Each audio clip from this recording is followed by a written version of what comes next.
YouTubers, welcome back. It's Tyler here again today, and for you, I have a very quick tech tip video. And you've been doing your wiring wrong in your cars just by crimping them and saying plug and you're done. I know from personal experience that I have had those pop off, especially if you have a cam in your car, it's shaking around, heat cycles, you go to unplug something and the wire's off.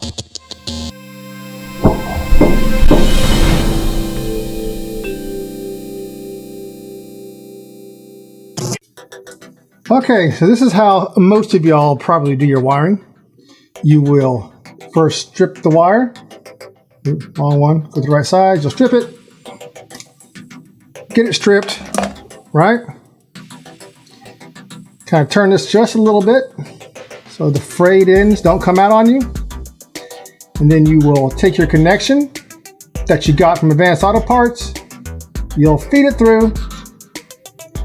You'll find the correct color-coded crimp, which is going to be the blue.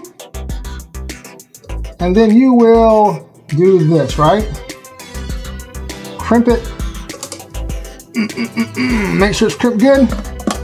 And you're done. You plug it up and you go. That's all fine and dandy, but there's heat cycles, there's vibration, there's moisture that gets in there. And before too long, this connection is not going to be good. And I know some of you guys have plugged this up, and then when you go to unplug it, maybe this wire comes out. It won't come out right now. You think it's good, but give it some heat cycles, give it some time, give it some oxidation, and it will happen. All right, this is the way I prefer to do mine, and you will not get oxidation. It will not come off. Let me show you the technique. As you can see, this right here, the blue piece that was on there, I pull it off and I toss it. Got some shrink wrap.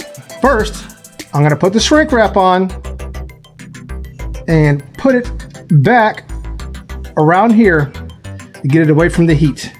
You'll see the heat we're about to use in a second. Then I'll take this piece, which I'm going to use. Make sure this is good and tight. Take it. Get her on there, like so. Make sure there's distance between the insulation and the wire. We are then going to crimp it. If it's blue, just like everything else, we're gonna crimp it. Got it crimped. Let me get this in a optimal viewing area. I'm then going to take a torch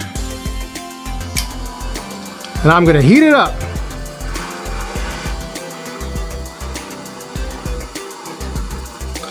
Get it nice and hot.